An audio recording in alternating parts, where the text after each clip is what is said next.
Now, some people like ads, some people don't, and that's okay. But we like to keep everyone happy. So if you're one of the people who doesn't like to listen to ads, choose the David McWilliams Plus option on Apple Podcasts, and you can listen to this podcast just the way you like it. To understand the economy, you have to understand human nature. This podcast is powered by Acast. How are you doing there? It is podcast time, and today we are going to go to India and discuss the phenomenon that is the Indian economy. Many people believe, I remember people said, the 19th century was the British century, the 20th century was the American century, the 21st century, people suggested, was the Chinese century, but maybe not. Maybe it's going to actually be the Indian century, because India is growing incredibly quickly, coming up incredibly fast behind China. And maybe the biggest story of the next 50 years will be the Indian story. And of course, all that is crystallizing this weekend as the G20 meet in New Delhi under the tutelage of Mr. Modi, the Prime Minister of India. So if you ever wanted to see the shift in the world economic power, have a look this weekend. It is shifting, and it's shifting to the extraordinary subcontinent of India. I'll just give you a quick statistic about colonialism, because we're going to talk to an old friend of mine, Vikas Nath, about the Indian economy. When the British arrived in India, the Indian economy had, for the previous 1,000 years, constituted about 30% of global GDP.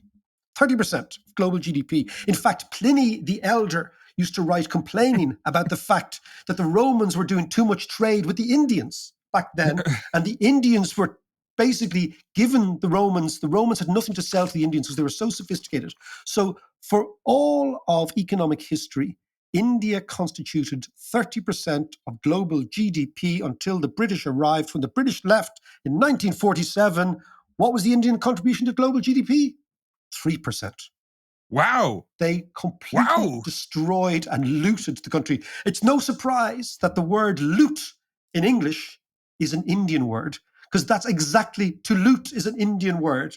And that's didn't know exactly what they did. So we're going to talk about that, John. How are things with you, boss?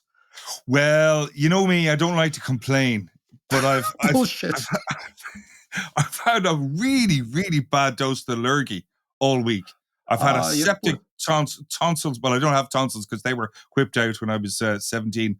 But in great Irish fashion, there's very few Irish people of our generation knocking around with tonsils. Yes, that's right. We're always whipped out. Yeah. There's a tonsil grave somewhere. But yeah, no, it just hit me out of the blue, and I was stuck in bed with big sore throat on me, feeling very, very sorry for myself. But I did take the time to, because I have a big list of podcasts that I want to listen to. So we one can by rob one, some good ideas. well, one by one, I was putting on the podcast and kept falling asleep because the medicine I'm on is so strong. But one podcast series that I am in the middle of at the moment is one called, have you ever heard of the Lazarus Group? No. Podcast called The Lazarus Heist. Okay. And it's from BBC World Service, but of course it is. Your former home. There's nothing they know that you didn't teach them. I know that. Exactly. Oh, yeah, totally. But the Lazarus, I won't get into it, but it's really interesting. This will be up your street. The Lazarus Group is a group of global internet hackers. And apparently they are sponsored by or based in, not entirely sure, North Korea. And they do the work for a great friend of the podcast, North Korea. Great friend of the podcast. Exactly. Here's a couple of things that they did.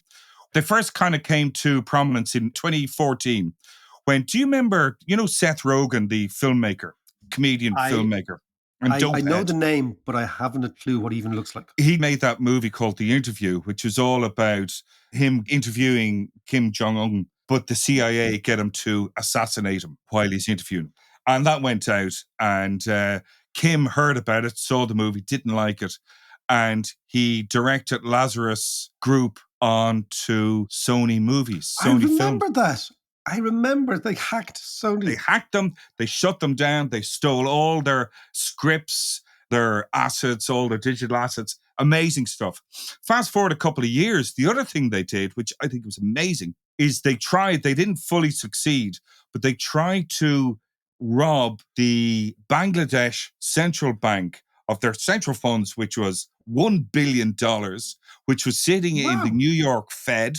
Yeah, that makes sense. They ended up getting, I think it was 100 million siphoned off. That's amazing. But it's incredible. The whole story behind it, the sophistication, it's a fascinating listen. There's a lot of detail in it as well. But go have a listen to that one. You should get sick more often, John. You should get sick. It's funny you mentioned tonsils there. I was just thinking, right? We're going to talk about India. And Indian tonsils reminds me, when I was a kid, I was about 7 or 8. I got my tonsils out in the Adelaide hospital. And, you know, they bring you into this place, it's kind of Mickey Mouse and things, and you're going to sleep, right? Yeah. And the doctor was the first time I ever saw an Indian person. I'd never seen an Indian before that. Oh, right. And the doctor who took my tonsils out had a big mirror on his head to look down my gob, right? And about 4 years later, I said to my mum, on the sight of my second Indian person, when I was about 12, I says, "Where's the mirror?" I thought all Indians came with mirrors strapped to their heads. The third eye. Yes, exactly. Anyway. No, actually, Mac, do you remember when I got my tonsils out at 17, I got them out in Monkstown Hospital, which is now an apartment block. But do you remember you breaking into the hospital, come and see me at about midnight? Do you remember that? Yes. We were running around the corridors of the thing at about midnight. I remember that so well. I'm bored out of my head. And Mac goes, "Hey, how's it going?" The only man who broke into Monkstown Hospital. Apologies, Monkstown Hospital. Apologies, but, you know, you had to knock on the door, and if it opened, you had to go in. So from tonsils to mirrors on people's heads to breaking into John's room when I was 17, very old to be getting your tonsils out at 17. Yes. Let us now talk to an old mate of mine, Vikas Nath, about all things Indian. Now, this week, there will be a G20 summit in India. And the world will be focusing on India. We've been talking about traveling around the world, looking at our different countries, but one of the most fascinating stories is the Indian economic story, which is amazing. Just to put it in context for you, in the last 25 years, size of the Indian economy, okay, imagine this, has expanded 13 times. So imagine that. It's a phenomenal growth. That John's been in India, I've been there. It's an amazing country. And I can't think of a better man to hold my hand and tell me all about India than my old colleague, Vikas Nath, who you will know if you're a Kilcomoics recidivist. He's there every year, was the emerging market strategist in a bank that I work for. We were actually a pair, a duo in that bank. And obviously, Vikas has a handle on what the hell is going on, explain India. But Vikas, first of all, good to see you. How are you, man? I'm good, man. I'm good. To introduce myself to your listeners, best way to do it is, hello, my name is Ashok. How can I help you? Can I start with getting your account number? Obviously, my name is not Ashok. But this is how the India transformation story started. The 13x growth started by India taking an industry and changing it like no industry has been changed before. But we'll talk about it as you ask me questions, David. Well, I'm just going to, we're going to talk about back office India, but back office India becomes front office very quickly. And that's where India is going. That's what people have to appreciate, that, you start in the back office, but very, very soon you're doing everything, and you're doing everything better than everybody else. But I want to start, Vikas, because you and I have known each other for a long, long time. We've chatted about this. I'm going to start something bizarre, which is the trial of Roger Casement, which is, he's executed on the 3rd of August, 1916. The trial is in June of 1916. A couple of months after the Easter Rising here, Casement is being tried for treason. He is being advised to be defended by George Bernard Shaw, who said, "I will write your speech." Casement said no. Arthur Conan Doyle, probably the most famous writer at the time, also contributed to his defense team. And the reason was the following, that he was representing an anti-colonial movement which was erupting in Ireland. Now, fascinating, Nehru, the first leader of an independent India, was visiting his cousin who was studying in the Royal College of Surgeons in Dublin in 1916. And he writes home to his father after the Rising, watching the Casement trial, and he says, "These people know how to become independent. It won't be given to us. We have to take it." And it always fascinated me that Nehru was in Ireland at the time. And the connection between Ireland and India historically, constitutionally, politically, the new India, is really quite strong, isn't it? Yes, it is. It is. So Nehru, as you know, studied at Harrow and then at Cambridge, and he was called to bar at law in England. So he was a lawyer in England before going back to India soon after his visit to Ireland. And his time in Britain, it really had a huge impact on him. He was very well educated, etc. But more than that, he could see how free people lived. The Brits were free. They were the colonials, but they were free. Yeah. And he became a part of the establishment until he started seeing things like what happened in Ireland. He went back to India and joined the freedom movement over there, which was largely a peaceful freedom movement. Now, after India got its independence in 1947, Nehru became the first Prime Minister of India, and he was the Prime Minister of India until about 1964. And he was the guy who actually kept the democracy in India alive. A lot of countries became free after World War II, and the process continued until the 1960s. But very few of them were democracies. And one of the reasons why India is a democracy today is that Nehru really believed in democratic ideals, and he really nurtured the institutions that make India a fairly vibrant democracy even today, when many other countries who got independence at the same time were not democracies, especially if you look across Africa and parts of East Asia, or West Asia for that matter. So post-colonial, there was a fraternity of nations that were led by people who were at Nehru's age, who had fought for their independence, either peacefully or violently. And that fraternity they used to look upon the colonial masters and talk about how badly they had been treated for the previous 50, 100, 200, 300 years. And that fraternity of brothers, of nations that had been colonized, some of them joined the non-aligned movement. The Zambias, Indonesias, Yugoslavias of the world, they became leaders of the non-aligned movement. A lot of them went left-wing. Zambia did, Tanzania did, India did. Nehru was a socialist, really, and started a 45-year socialist experiment in India that did not work out. The same is true for almost every other post-colonial power that became socialist. So there were brothers not just being post-colonial, but also being socialists. And that was the strong link with Ireland. And India's link with Ireland goes really deep. A lot of India was conquered by a British general called Arthur Wellesley, Duke of Wellington, was Irish. Yep. The Irish were teaching in a lot of Catholic schools that existed in India. A lot of Jesuits, but, we have friends and people, David, in India who study in these Catholic schools and still remember their Irish nuns and the priests from Ireland or teachers from Ireland. I was amazed by that, Vikas. So just to tell you, Vikas and I have been in India together a number of times, but we were chatting away, and the amount of people in India, and also the amount of people in very significant positions in India who were educated by Irish nuns and Irish priests, I was blown away, but it was phenomenal. We were chatting away and they could quote this, they could quote that, and there was a real proximity, and it's something that we don't really know about at home. Yeah, it's the Irish global influence just to the diaspora. The fact that so many Irish people have taught people not just in India, but, all over Southeast Asia, all over Africa. The Irish global impact is huge. And those countries, people in those countries feel very connected to Ireland because of that. Yeah, just one last thing on that connection. In 1947, when Nehru was celebrating the independence of India, I believe it was the 16th of August, 47? 15th of August, yeah. 15th of August. And he asked the Brits, could they celebrate or note this? And the Brits said, no, you can't do this in London. You have to do it in Birmingham. And the only foreign leader who turned up to celebrate the independence of India was Eamon de Valera. The only one. Yeah. So it's an extraordinary story. It's an extraordinary story. We were brothers. I tell you, and then let's go to India now, because I think the history is fascinating. The fact that the priests and nuns were there, the fact that Casement, Nehru, all that. But again, that's recent history. What is phenomenal now, and this is what has been noted this week at the G20, is the fact that India is the coming power. Explain, let's say, the last 30 years. What happened? Because Nehru, you said, and Indira Gandhi and the Congress Party, very much socialists, India was going nowhere quickly, the 60s, 70s, up into the 80s. Tell me between the 90s and now what has happened to allow this country to explode in growth.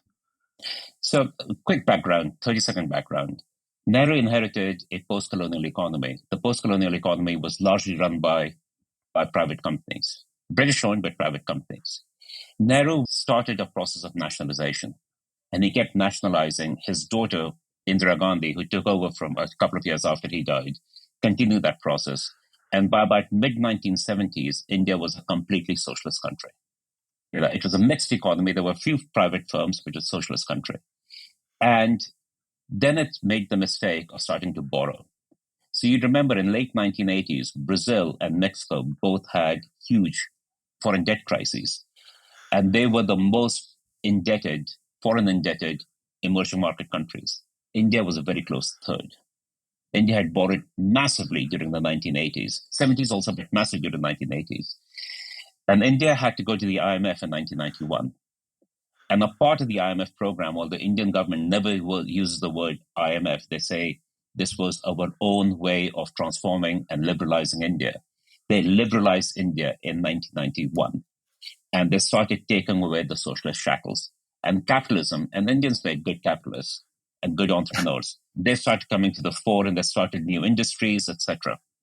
And this new industry that was coming around at that time was the IT industry, the information technology industry. And 2 or 3 Indian firms started really making very rapid progress in that. But India's golden moment came when the dot-com crash happened in the 1990s. Because during the dot-com bubble, what a lot of companies had done was invested huge amounts of money in creating international infrastructure for IT. So when the dot-com crash happened, Indian companies started buying these assets for pennies on the dollar. So I didn't realize the undersea fiber optic network that had been laid between Asia and the US, both through Pacific and through Atlantic, was bought by Indian companies. Consequently, the cost of telephony just dropped. It dropped by like 95% almost overnight. And then started this guy named Ashok or Sanjay or Rajiv who started answering your phone calls. And, we are sitting in early 2000s wondering what the hell is happening. And you mentioned BRIC. At about that time, I'm sorry, I'll go over a little bit, but I'll tie all of this together. Because this is why I love chatting to you. We always go around the houses, but we always get there. So BRIC was launched as an investment concept by Jim O'Neill, who was the chief economist at Goldman Sachs Asset Management. And he launched it as an investment concept, saying that, look, these are the 4 countries, Brazil, Russia, India, and China. South Africa was not a part of the original BRIC. These are the 4 countries on which we are putting a 50-year bet. This is what we should invest in. These are the 4 countries we should invest in. And Goldman Sachs Asset Management, they launched a fund called the BRICS Fund. As an investment idea, it was bogus. It didn't work. It never would have worked. But at that time, it really took the investment community by storm. And me being an emerging markets guy, I started saying, all right, Brazil makes sense. Huge exporter of minerals, massive agro exporter, one of the most efficient agro exporters in the world. This makes sense. They should do well. China makes sense because by then it was proving out to be the factory of the world. Russia makes sense. Oil, lots of minerals, and also a massive agro exporter, and also a country that was starting to come together in the post-Yeltsin era. Putin had just come in. And the first 5 years of Putin were not that bad. He looked like a guy who was... Absolutely. Yeah. India stuck out like a sore thumb. It's like, why is India in this grouping? Other than the fact it's got 1 billion people living in it. It's got no natural resources. We Indians are not particularly strong and industrial. We're pretty lazy. What is it that India has that can be its competitive advantage? Well, the competitive advantage that India had, and I'll take you to another story, which is your economics. We've always had in economics this concept of tradables versus non-tradables. Yeah. Tradables, international tradables are goods, computers, VCRs, aeroplanes, cars, etc. You can make in one country, export it to another country. Services were always thought to be non-tradable. How do you trade away a secretary, a typist, etc.? What India did was it made this non-tradable into a tradable through technology and by starting these backrooms, call centers, business process outsourcing, and eventually taking over a lot of the services that world uses, to the point that India's service exports from a couple of $1 billion back at that time have now grown to $350 billion. That's extraordinary. So that's every back office, that's every tech support, that's all the stuff that people engage with India. And they've moved up Yeah. the value chain. So the reason India fit in there is this remarkable story, absolutely remarkable story of taking a non-tradable and making it tradable. That's India's story. And that's what India is going to continue to do and be more and more successful at going into the future. So let's look at that. So you make services that were thought of as a local business. You make it into an international business. And as I said at the start, you start in the back office. And to a degree, Ireland started that at a similar sort of journey in the early 80s, but on a much smaller scale, obviously. But it was that idea that we were kind of the back office for Apple and we're the back office for Microsoft and whatever. And then gradually you become the front office as people acquire more skills, more networks, education system changes. So let's look at India right now. Tell me about the demography and then tell me about the future. So about 1.4 billion people, making India one of the most populous country in the world.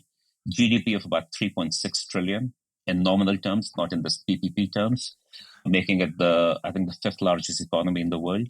About to overtake, in the next 2-3 years, should overtake Japan and Germany, which are number 3 and number 4 economies in the world. So India will become the third largest economy after US and China. The future looks good. The reason it looks good is because India is slowly but steadily building physical infrastructure, which it had completely ignored for the first 60, 70 years. Between the time you first went to India, David, back, I think, in about 10 years ago. 10 years ago, Jaipur. Yeah. If you go to Jaipur today, the road from the airport into town is a 6-lane highway. Back then it was a 2-lane road. It was a 2-way, and it was a fun drive. It was you got into the minibus and you just said, "Don't look out, just look at your feet, and you'll get there." What the Chinese did was massive investment in infrastructure in the last 25 years. India is now doing that. India's starting to do that. 10 years ago, 25% of India was not even connected to the national grid, electricity grid. That's now in place. 25% of villages had no electricity. Every village has electricity now.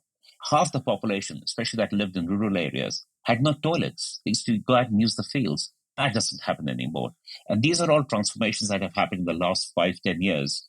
Currently, there's a massive emphasis on building infrastructure. The Indian government is spending $125 billion each year on building infrastructure, which in India, $125 billion goes a very, very long way, because acquisition of land, etc., is cheaper than pretty much anywhere else in the world.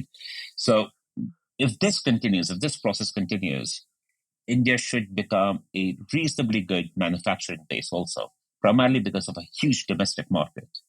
It doesn't make sense to assemble cars in Germany, Mercedes-Benzes, and send them over to India. It makes a lot more sense to make them in India and have your entire value chain in India, because the demand is so high. The number of units you'll be pushing would be so big with a 1.4 billion population. So the future looks good. The couple of problems that I see happening in India is the government is still in a lot of businesses. There are lots of public sector companies. Most of the banking sector, most of the banking assets are run by the government. And that's problematic because you don't want government allocating capital. Yeah. A lot of industries, core industries, are run by government. And yes, there are private players that are coming in, but the government needs to get out of the business. Mr. Modi, the current prime minister, was elected on the basis of, I will make the government smaller. Unfortunately, he hasn't done that. It still is a very nationalist government that believes in the role of government in the economy. And that'll always be a problem for India. If India could throw off its public sector shackles and go as private sector as possible, India needs to get rich before it gets old. Yes. That's the challenge for the next 25 years.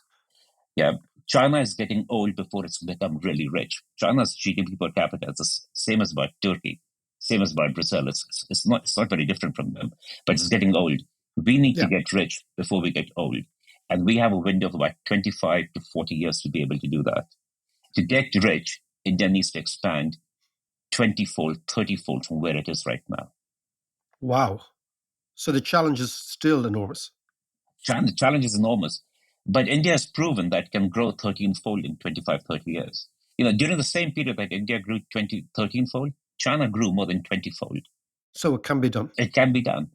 South Korea did it in 30 years after the war. Yeah. The amazing thing with South Korea is still, and people don't appreciate it, probably the most impressive economy in the world. They do everything. They make everything. They've changed that place beyond recognition. Let me come back to this weekend. So there is the G20 summit. This is coming on the back of the BRICS loose arrangement. Okay, I want to ask you about what you think of these things. G20, Xi is not going to travel to India. This has changed the whole dynamic. He's sending his second in command. Is this still emblematic of the friction between China and India? Most commentators believe it is. India and China fought a war in 1962, which India lost, ceded some territory to China, and they have been antagonistic ever since for the last 60 or so years. The main issue is the border between India and China.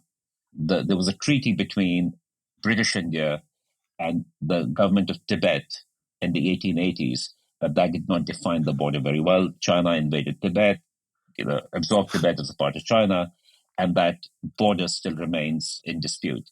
Most of the border is above about 15,000 feet. No one lives there. Yeah, it's snow and glaciers. It's in the Himalayas, in the mountains. But every once in a while, there's a clash between the two forces. The good thing is that there's a treaty between the two countries not to use guns in the border. So when these clashes happened, and the last one happened about 3-4 years ago, soldiers were fighting each other with wooden clubs, with fists. I saw that.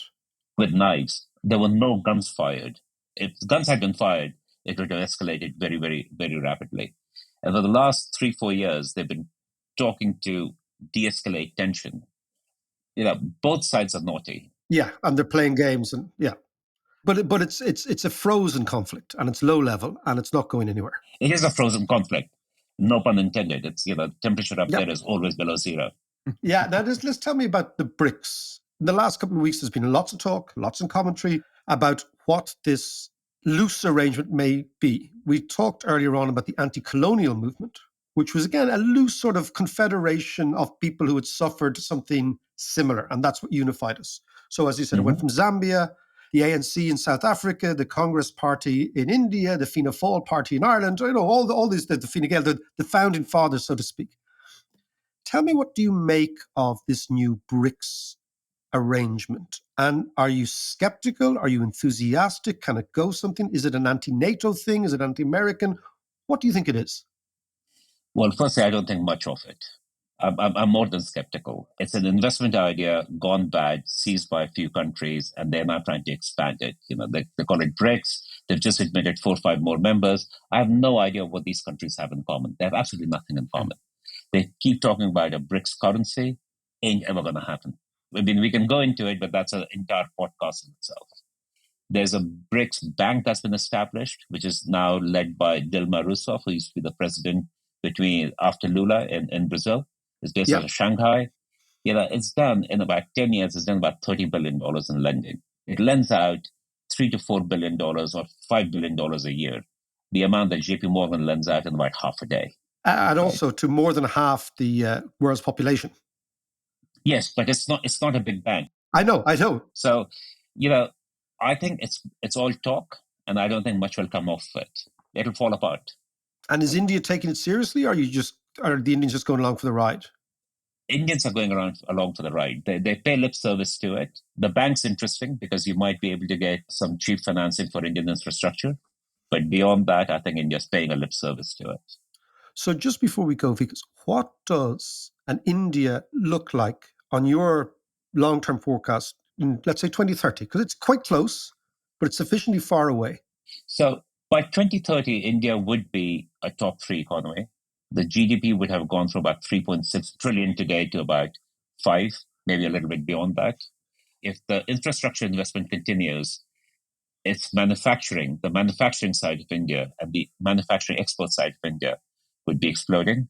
The biggest advantage that India has is its people, and it's people that live outside of India. Interesting. Your Prime Minister, the Vice President of the United States, the British Prime Minister, the leader of Portugal, Costa, He's from Goa, or his family's from Goa. The Indian diaspora makes a huge amount of difference. We forget the role of Chinese diaspora in China's growth. Investment from Taiwan, investment from Hong Kong, Sure, etc. absolutely. And the impact of Indian diaspora on India's growth is going to be massive. Firstly, it sends back over $100 billion a year in remittances. Wow.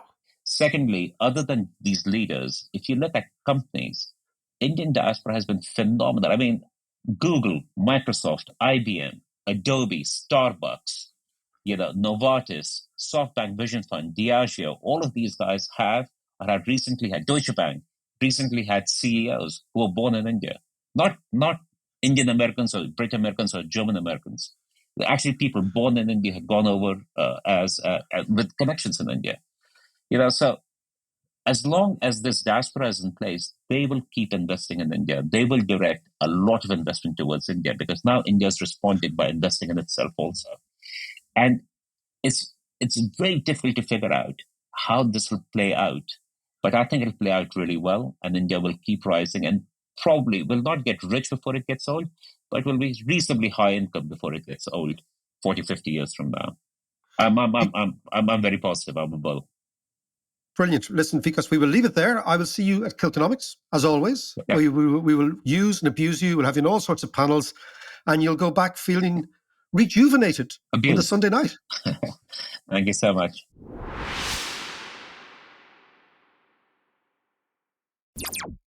I have to say, talking to Vikas there, the India that he was describing was very different to the India that I saw back in, 95 or something like that. Absolutely. But it is interesting, like when he was talking about the Indian diaspora, they're exactly like the Irish diaspora, just like on steroids. Yeah, and there's a lot more of them, and it's 100 billion every year being sent back. It's mad. We'll just conclude on diasporas, John. I remember years and years ago being in Israel, and an Israeli fella said to me, what do you guys do with your diaspora? He said, I meet Irish people everywhere. He was a businessman. And he said, I meet Irish people everywhere. There's lawyers, there are investors, la, la, la, la, la. He said, you're everywhere. You're like us. And then he said, you're not really like us. I said, how do you mean we're not? He says, you guys, you're like the Jews, but you're the Jews who booze. I thought as a description was pretty good. And by the way, we're going to come back to the BRICS and that whole idea of a non-aligned, different sort of cooperation amongst countries. We're going to go to Argentina next week, talk to Martin Lustow about the Latin American angle on the BRICS. So we'll talk to you next week.